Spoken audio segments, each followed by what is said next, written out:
On the Water has been brought to you by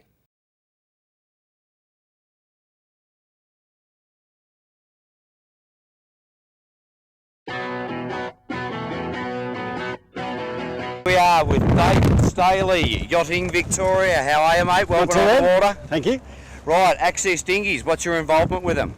Well, we use a lot of Access Dinghies through sailability programs around the country, but also we've got a national championships heading on here, where we've got Access sailors from a whole range of places who are all racing together. What are these boats made of?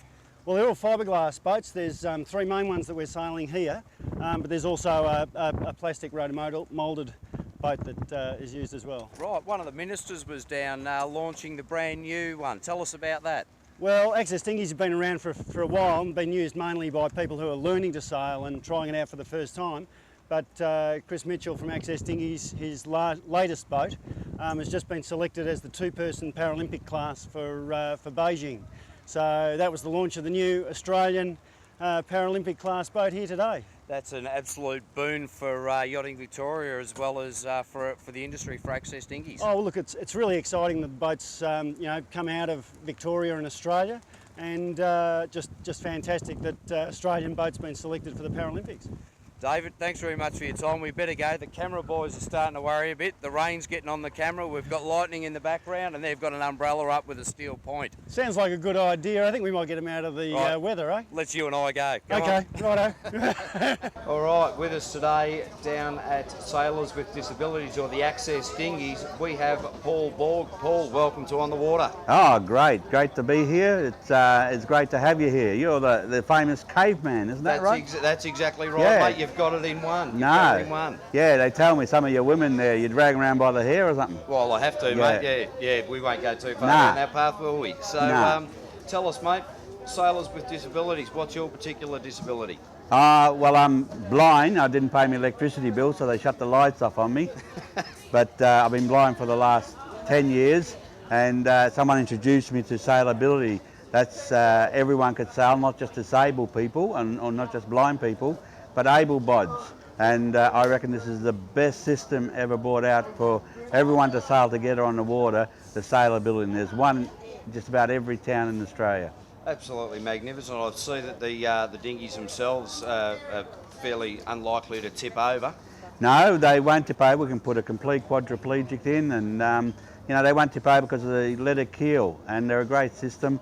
Everything's easy to do, so even if you've got no arms to steer with, they've got remote control on them, so you can actually steer them with the remote control. That's amazing. Now, one thing for a blind man, how do you know where you're going around the course? Oh, well, it's no different to you on Friday night when you go to the pub and become blind and legless. Oh, but have you been there? Oh, yes. But anyway, no, we go around the course when we're sailing with disability. We do a whole lot of sailing. We have a boat which tells us, a rubber ducky comes round and tells us the boys at 1 o'clock, 2 o'clock. Doesn't tell us how to sail, but we still got to sail the boat, but tells us where the boys are and where boats are, and we got to dodge them and whatever. So that's pretty good. How do you actually trim the sails? Well, trimming the sail, that's where the experience comes in, is you listen to even doubt, let it out. When it flaps, bring it back. And of course I'll have to remember that. Yeah, no one can. Anyway, so, and of course the sun, the wind, you got to learn, and you start listening, to where other boats are and flapping on the water, the winches are going, and so you adapt.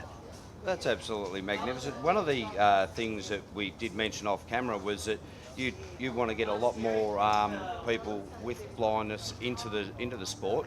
Oh look, yes, sailability is great, but I'm blind, and I do the World Blind Sailing Championships, and I'm lucky enough to win that 3 times.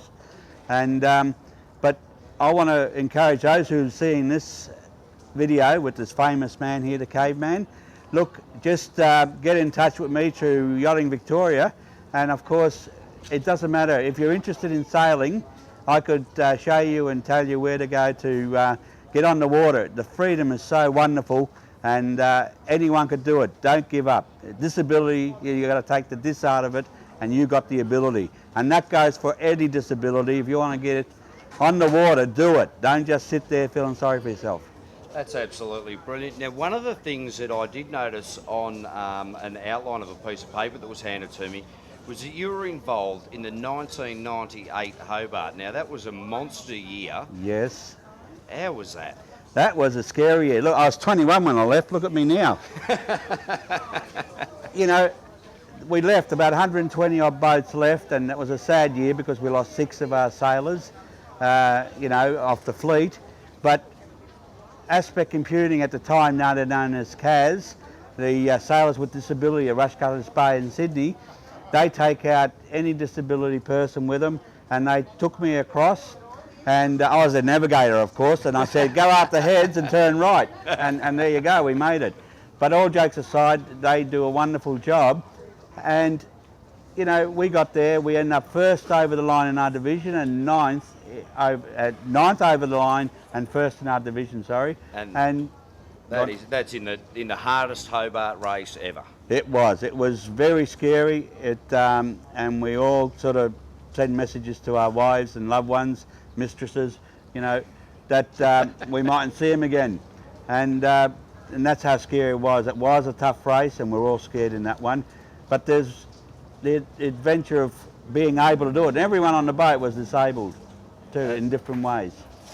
Amazing. Paul, thank you so much for your time, mate. I know you got first in the first 2 races, so we're looking forward to a good regatta for the rest of it for you. Yeah, well, sailability is all about having fun and getting out there.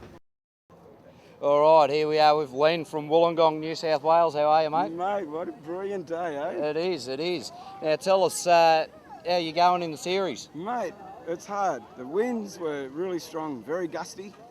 Mate, I was on one side of the boat and the wind gust blew, and I was on the other side, but the boat still stays up. Magnificent. Now, you're going to take me out a little bit later. How much room are in one of these? Am I going to fit in? Mate, there's plenty of leg room, especially in my boat. There's plenty of leg room, but I guarantee you won't fall in. No worries. Oh, that's all right then. And sailing, I'll even let you be my right-hand man. How's that? Mate? You are on, Len. You're on. Mate, I'll tell you, it'll be a sail that you'll never forget. So, I can have a go. Don't worry about those big guys across the road, mate. They're pussies. These guys are the go. Righto, no worries. I'll see you on the water. Let's go.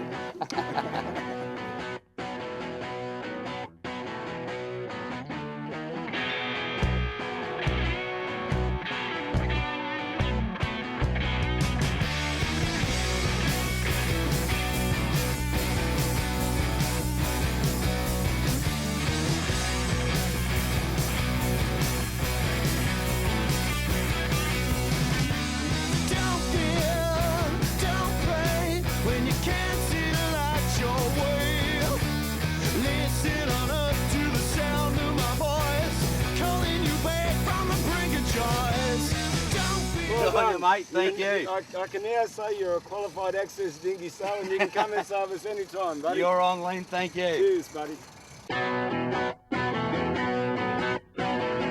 On the Water has been brought to you by